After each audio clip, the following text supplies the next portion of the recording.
जय हिंद मेरे प्यारे विद्यार्थियों, मेरे प्यारे बच्चों। हम लोग पढ़ने वाले हैं क्लास 10th का मैथ और क्लास 10th के मैथ में हम शुरुआत कर रहे हैं 3.1। ठीक है मेरे प्यारे विद्यार्थियों, अब 3.1 हम लोग शुरुआत करेंगे। 3.1 में हम लोगों को पढ़ना है दो चर वाले रैखिक समीकरण। तो दो चर वाले रैखिक समीकरण, तो सबसे पहले आप भैया अगर हमारे चैनल पे नए हैं तो चैनल को सब्सक्राइब कर दीजिए, लाइक कर दीजिए, बेल आइकन को प्रेस कर दीजिए, और यदि हमारे चैनल पर आप पुराने हैं तो इस वीडियो को शेयर कर दीजिए, लाइक कर दीजिए। ठीक है, तो देखिए दो चर वाले रैखिक समीकरण, मतलब रैखिक समीकरण क्या होता है? ऐसा समीकरण जिसकी घात क्या हो? एक हो, यानी चर की घात क्या हो? एक हो, तो उसे कहते हैं दो चर वाला, मतलब उसे कहते हैं रैखिक समीकरण। जैसे यदि हमने लिख दिया 4x + 5, तो 4x + 5 जो हमने लिखा है यह रैखिक समीकरण है, क्योंकि इसकी घात क्या है? एक है। ठीक है, अगर हमने लिख दिया 5y + 3, तो यह रैखिक समीकरण है। क्यों? क्योंकि इसकी घात क्या है? एक है। अगर हम ऐसे मिला के लिख दें 4x + 5y + 3 = 0, तो यहाँ पे आपको क्या मिले हैं? दो चर मिले हैं, एक x मिला है, दूसरा y मिला है। तो अब ये हो गया आपका दो चर वाला रैखिक समीकरण। अब रैखिक क्यों है? क्योंकि इसकी घात एक है।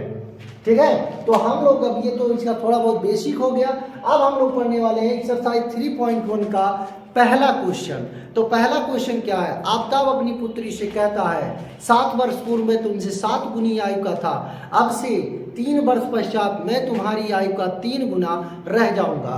तो क्वेश्चन मैं लिखता हूं, फिर इसके आगे आपको बताते हैं। ठीक है, तो इतना ही उसकी ठीक है। देखिए ये पहला क्वेश्चन है।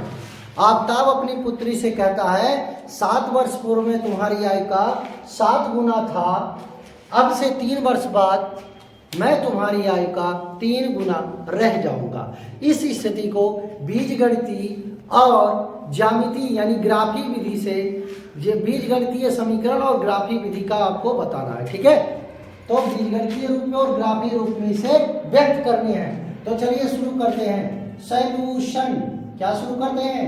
सॉल्यूशन। तो आफताब अपनी पुत्री से कहता है 7 वर्ष पूर्व में तुमसे 7 गुनी आयु का था। तो यहाँ पे दो कैंडिडेट हैं, आफताब और उसकी पुत्री। तो यहाँ मान लोगे मेरे प्यारे विद्यार्थियों, माना आफताब की उम्र x वर्ष और पुत्री, माना पुत्री की उम्र y वर्ष।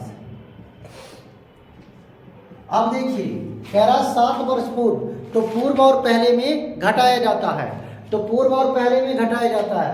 तो यहाँ पूर्व है तो पूर्व में घटाया जाएगा, कितना घटाया जाएगा? 7 घटाया जाएगा। किस में से? x और y में से।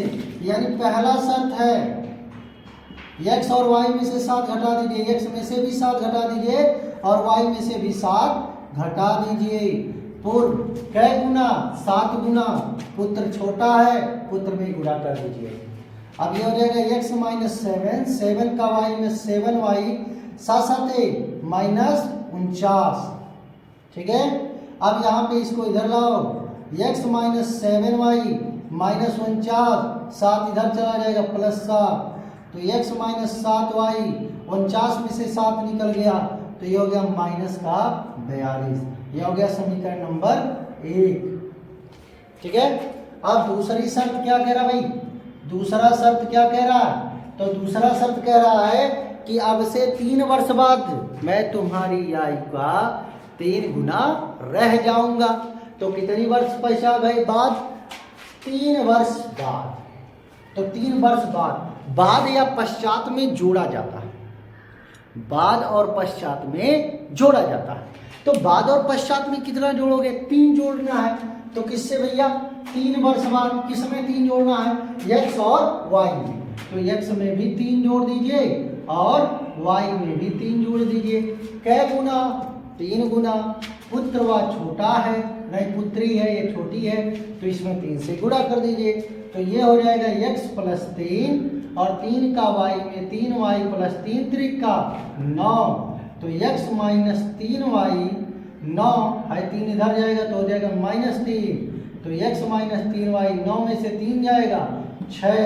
यह हो गया समीकरण नंबर 2। फटाफट इसका स्क्रीनशॉट लीजिए, इसका हम ग्राफीय विधि से सॉल्व कराएंगे।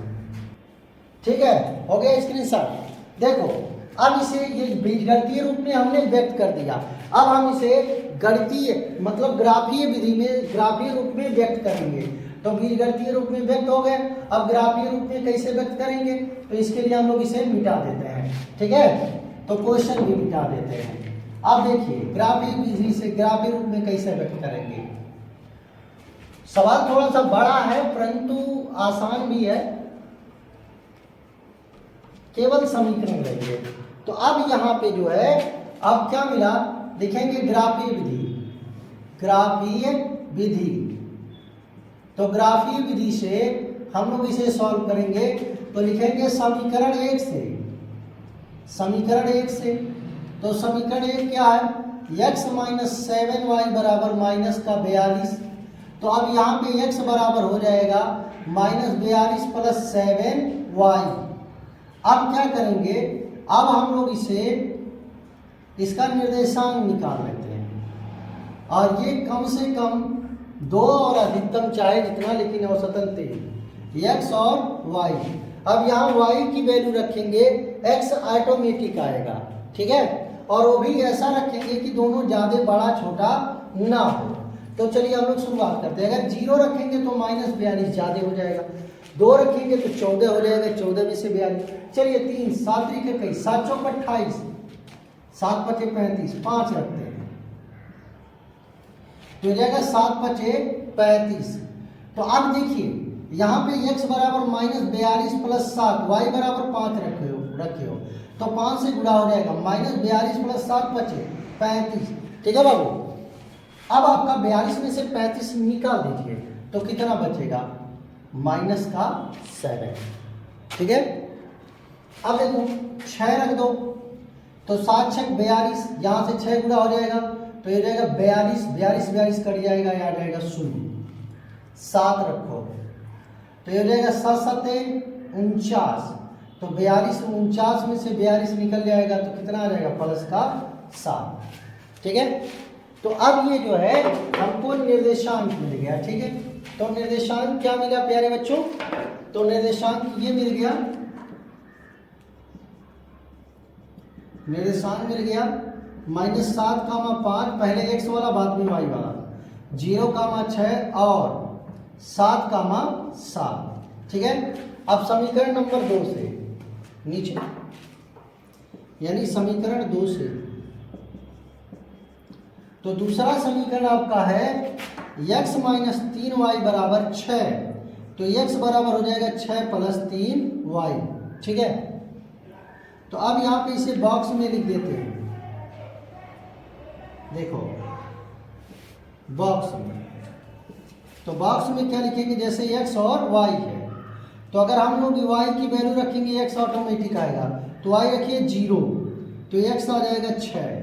ठीक है, y अगर 1 रखेंगे तो 6 3 9, ज़्यादा बड़ा मत कीजिए, -1 रख दीजिए तो 3 में से -1 निकल जाएगा, तो 3 में से जब 1 निकल जाएगा तो मतलब यहाँ पे 3 रखेंगे तो यह जाएगा 6 + 3 गुणे -1, तो 6 - 3, तो 6 में से 3 जाएगा तो 3, -2 रखिए तो यह जाएगा 0, क्योंकि 3 दूना 6, -6 + 6। तो अब यहाँ पे इसका निर्देशांक क्या निकला, तो इसका निर्देशांक निकल के आ गया आपका निर्देशांक, तो निर्देशांक मिल गया आपका, क्या मिल गया, 6, 0। ठीक है मुन्ना, 3, -1 और क्या मिल गया बाबू, 0, -2। ठीक है मुन्ना, अब सुनिए, अब मेन कहानी अब शुरू हुई। अब बनाएंगे आलेखन, क्या बनाएंगे, आलेखन। तो आलेखन के लिए होइए तैयार। तो भैया यहाँ पर एक लाइन इधर से और एक लाइन इधर से। ठीक है, x डैश y डैश। अब देखिए x पर -7, y पर भी +7 जाएगा, तो और प्लस में 6, तो 6 तक आ रही 1 2 3 4 5 6, और इधर निकाल दीजिए -1 -2 -3 -4 -5 -6 -7, ठीक है। यहाँ पे भी 7 लिख दीजिए। अब ऊपर y पर भी 7 जाएगा, 1 2 3 4 5 6 7। माइनस में ज़्यादा बड़ा तो है नहीं, यहाँ पे लिखेंगे -1 -2 -3 -4 -5। अब देखिए कह रहा -7, 5, तो x -7 है, y 5 है, तो -7 को आगे बढ़ा दीजिए, यानी इसको आगे बढ़ाइए यहाँ पे, तो ये हो जाएगा आपका, यहाँ पे मिलेगा -7, 5। अब इसको मिटा दीजिए, ठीक है। अब दूसरा है 0, 6, तो x पे 0, y पे 6, तो 0, 6, तो ये हो जाएगा 0, 6। और दूसरा क्या है 7, 7, यानी x पे भी +7, y पर भी 7, तो इसको आगे बढ़ाएंगे यहाँ पे, तो ये आपको मिल जाएगा 7, 7। अब आप क्या कीजिए, इन तीनों को मिलाती हुई एक लाइन खींच दीजिए, और इस लाइन का नाम क्या है, x - 7y, x - 7y बराबर -42। अब दूसरा वाला ये 6, 0, x 6 है, y 0, तो x 6 है, y 0, तो ये हो जाएगा 6, 0। 3, -1, तो 3, प्लस में 3 माइनस में 1, यानी ये हो गया 3, -1, क्योंकि ये यहाँ से एक यहाँ से। अब दूसरा है 0, -2, तो 0, -2 यहाँ है, तो इन तीनों को ऐसे मिलाने वाली एक रेखा आप खींच दीजिए, और इसका नाम क्या है, तो इसका नाम यहाँ पे है x - 3y बराबर 6, x - 3y बराबर 6। इसका फटाफट आप लोग स्क्रीनशॉट लीजिए, दूसरा क्वेश्चन सॉल्व करवाते हैं, ठीक है।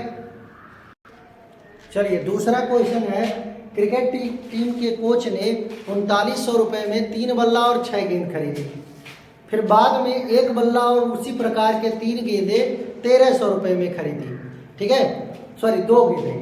हालांकि एनसीईआरटी किताब में यहाँ मिस्टेक है, एनसीईआरटी किताब में यहाँ 3 गेंदें लिखा हुआ है, तो मिस्टेक है, आप लोग उसे 2 बना लीजिएगा, ठीक है। तो वो 2 गेंदें खरीदी कितने में, 1300 रुपये में। इस स्थिति को बीजगणितीय और ज्यामितीय रूप में व्यक्त कीजिए। तो कैसे व्यक्त करना है, बीजगणितीय और ज्यामितीय रूप में केवल व्यक्त करना है, लगाना नहीं है। तो व्यक्त करने के लिए देखिए सॉल्यूशन, तो मान लेते हैं कि माना एक बल्ले का मूल्य, एक बल्ले का मूल्य, एक बल्ले का मूल्य, तो एक बल्ले का मूल्य 100 रुपया, और माना एक गेंद का मूल्य, एक गेंद का मूल्य कितना, y रुपया। तो यहाँ पे हम लोग लिखे माना एक बल्ले का मूल्य, माना एक बल्ले का मूल्य, और माना एक गेंद का मूल्य y रुपया। तो अब यहाँ पे पहला शर्त कह रहा है 3 बल्ला और 6 गेंद, तो फर्स्ट शर्त क्या कह रहा है, 3 बल्ला और 6 गेंद, तो 3x + 6y। एक बल्ले का मूल्य 100 रुपया है, तो 3 बल्ले का मूल्य हो गया 3x, एक गेंद का मूल्य y रुपया है, तो 6 गेंद का मूल्य 6y बराबर 1300, ठीक है। बाद में ये पहला समीकरण हो गया। अब कह रहा कि बाद में उसने एक बल्ला और उसी प्रकार की 2 गेंदें 1300 रुपये में खरीदी, तो एक बल्ले का मूल्य क्या है x, और उसी प्रकार की कितनी गेंद खरीदी, 2। पहले सुनो एक मिनट, इसमें से आप 3 कॉमन ले लीजिए, तो 3 कॉमन लेंगे क्योंकि इसमें है, तो x + 3 दूना 6, 1300, तो 3 कम 3, 3 दूनी, सॉरी 13 तिया 39, सॉरी यहाँ पे 3900 है, 3900 रुपये में खरीदा है। देखिए 3 बल्ला और 6 गेंद कितने में खरीदा? 3900 में। तो 3x प्लस 6y बराबर 3900। तो 3 कॉमन ले लीजिए, तो यहाँ पे 3900 हो गया। तो 13 तिया 39 यानी 1300। x प्लस 2y बराबर 1300, समीकरण नंबर 1। अब शर्त नंबर दूसरा है मुन्ना। तो शर्त नंबर दूसरा क्या है? कह रहा है बाद में एक गेंद एक बल्ला, बाद में उसने एक और बल्ला तथा उसी प्रकार 2 गेंदें 1300 रुपये में खरीदी। तो एक बल्ले का मूल्य कितना? 100 रुपया। तो x प्लस 2 गेंद, एक गेंद का y, 2 गेंद का 2y बराबर कितना? 1300। बहुत खुशी की बात है कि दोनों समीकरण आपका एक ही बन गया। ठीक है, तो किसी एक का आपको ग्राफीय विधि से सॉल्व कीजिए, यानी ग्राफीय विधि। तो ग्राफीय विधि यानी समीकरण 1 से दोनों समीकरण एक ही है, रेखाएं समपाती होंगी, यानी समीकरण 1 से बाबू। तो समीकरण 1 से क्या है? x प्लस 2y बराबर 1300। तो यहाँ से x प्लस 2y बराबर 1300। तो यहाँ से x बराबर हो जाएगा 1300 माइनस 2y। अब यहाँ पे आप वैल्यू मानोगे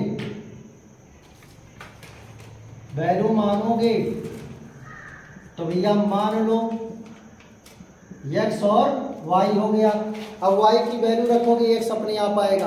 तो यहाँ बड़ी संख्याएं मानोगे, तो y की जो वैल्यू मानोगे वो बड़ी मानो, जैसे 100 200 ऊपर। तो चलिए हम लोग जो है 300 मानते हैं। तो y बराबर 300, 3 दूना 600। तो 1300 में से 600 निकल गया, तो ये हो जाएगा आपका कितना? 800, सॉरी 700। ठीक है, अब हम लोग जो है y की वैल्यू 400 रखते हैं। तो 4 दूना 800, 800 निकल जाएगा, यानी 500 बचेगा।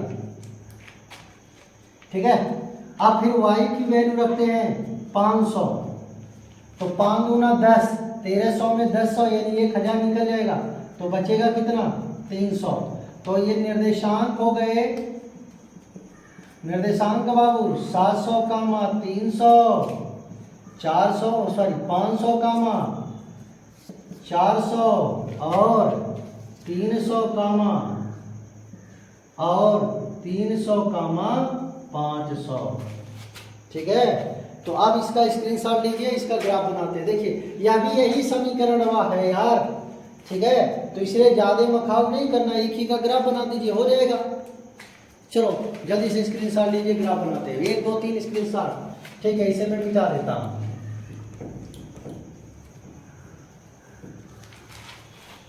चलो देखो, इसका ग्राफ बनाते हैं।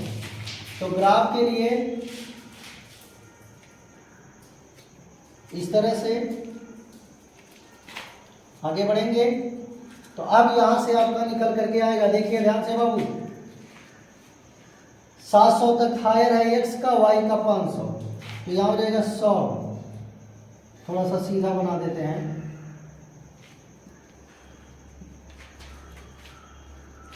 तो हो जाएगा 100, 200, 300, 400, 500, 600, 700। y है 500, 100, 200, 300, 400, 500। ठीक है, यह x डैश और y डैश। अब कह रहा है आपका 700 कामा 300। तो x पे 700, y पे 300। तो ये 300 को आगे बढ़ाओ, 700 को नीचे। तो ये रहेगा 700 कामा 300। अब दूसरा क्या है? 500 कामा 400। तो x है 500, y है 400। तो ये हो जाएगा यहाँ पे। तो 500 कामा 400। अब यहाँ पे कितना है? 300 कामा 500।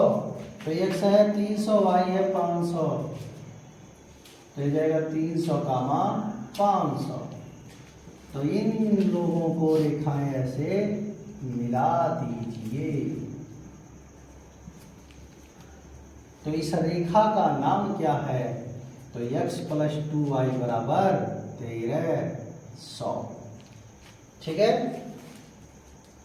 ठीक है प्यारे बच्चों, जल्दी से इसका स्क्रीनशॉट लीजिए। ठीक है, देखिए अब ये सवाल हो गया।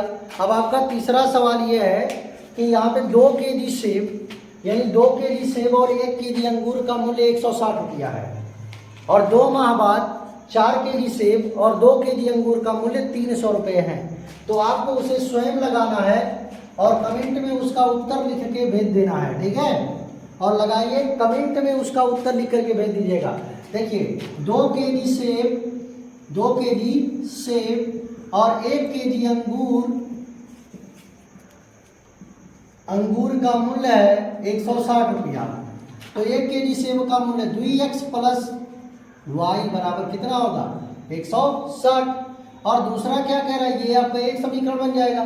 दूसरा कह रहा है 4 kg सेब, यानी कितने माह बाद? 2 माह बाद 4 kg सेब प्लस 2 kg अंगूर का मूल्य कितना हो रहा है? 300। तो ये हो जाएगा आपका 4x + 2y बराबर 300। तो हालांकि इसमें से आप 2 कॉमन भी ले सकते हैं। ठीक है, तो ये समीकरण नंबर 2 हो जाएगा। 2 आप अगर इसमें से कॉमन लेते हैं तो 2x + y बराबर 300, और 2 से कट जाएगा 150, ई बनेगा समीकरण नंबर 2। तो प्यारे बच्चों, आप लोग इसे लगाइएगा, मतलब हम तो थोड़ा बहुत लगा दिए, ग्राफ से इसे सॉल्व कर लीजिएगा सेम इसी तरह से। तो मिलते हैं नेक्स्ट वीडियो में, और वो भी 3.2 के साथ। तो आज के लिए इतना ही। जय हिंद, जय भारत। चैनल को लाइक कर दीजिए, सब्सक्राइब कर दीजिए।